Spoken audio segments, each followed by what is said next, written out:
The first thing you'll notice is the new sidebar on the left, which provides quick access to the most important game features. You can navigate the sidebar using the mouse or the keyboard. During this video, I'll mention different hotkeys which can of course be configured using the controls menu, in case you don't like the defaults.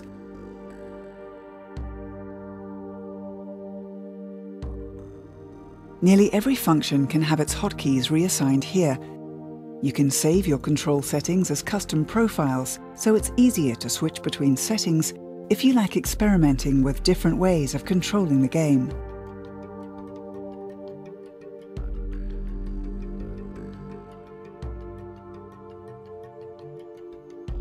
If you're familiar with the previous games and prefer the classic control mode, you can disable the new mouse steering via Shift and N. The sidebar will now only appear when it's needed, or until you turn the classic mode off again. For the remainder of this video, we'll enable a modern control style, however.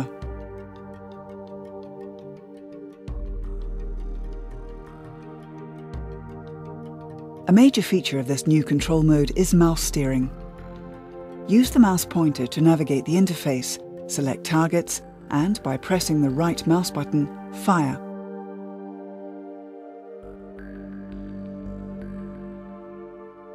If you hold down the left mouse button, you can also use the mouse to steer your ship.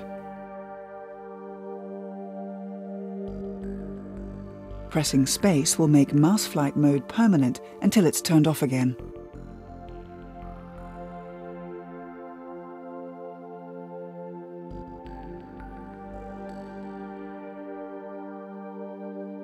The user interface of X3 to run Conflict has been redesigned to be context-sensitive whenever possible.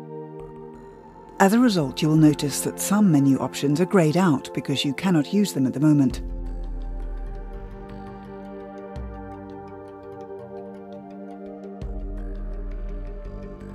Let's take a look at the new Weapons configuration menu. The accessibility of this menu has been greatly improved. You can simply select a laser to install from the context menu. Notice how the last entry is disabled. This is because it's in the cargo bay of the ship, but is not compatible and cannot be used in this ship type.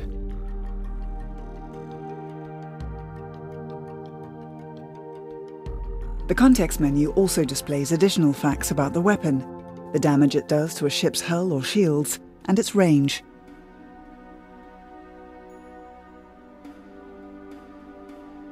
The menu works the same way for missiles. You will also find these same quick facts when buying a weapon at a station for easier comparison. Again, using the context menu, you can assign the laser slots of your ship to different weapon groups. I'm assigning this laser to Group 3, and now you can switch between the different weapon groups using the keys 1, 2, 3, 4, or by clicking the number of the group. The color codes help to identify which laser slots belong to which group. As you can see here, the top 3 lasers belong to the blue group, which is number 3. Now only the top 3 lasers will fire. When I switch back to Group 1, all lasers will fire.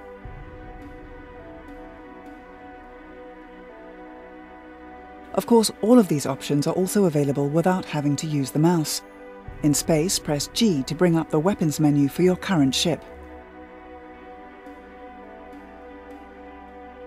You'll see the same information and have access to the same context menu to install or uninstall lasers and add or remove them from the weapon groups. Another area that has seen large improvement is the management of multiple ships. In the past, issuing orders to a group or even fleet of ships could be cumbersome. To address this problem and sort ships into logical groups, we have introduced wings. Adding a ship to a wing is easy. Let's add this fighter to the blue wing.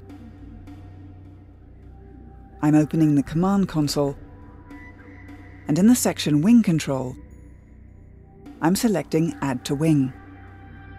Here, I'm selecting the blue wing. Done. Now, because a wing consisting of just one ship is a bit boring, I'll add some more. And again, the blue wing.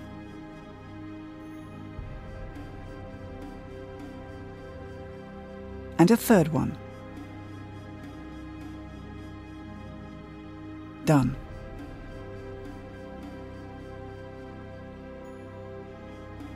Now, if we bring up a sector map, we can see our blue wing and quickly give orders to all of these ships.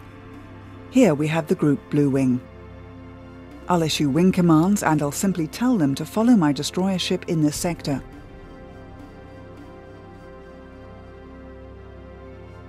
There they go.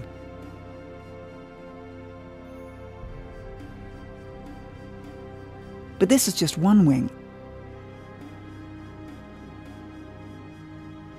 As you may have seen, there are 8 wing colours available, and for the purpose of this video, I have prepared 2 more wings waiting in the next sector. The player menu contains the section My Wings that allows you to quickly manage all wing groups in the universe.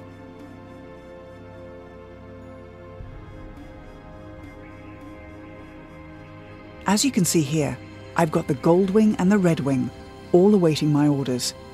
Now all ships in a wing behave as one. By giving an order to such a wing, it's now possible to control fleets of virtually unlimited size with just one command.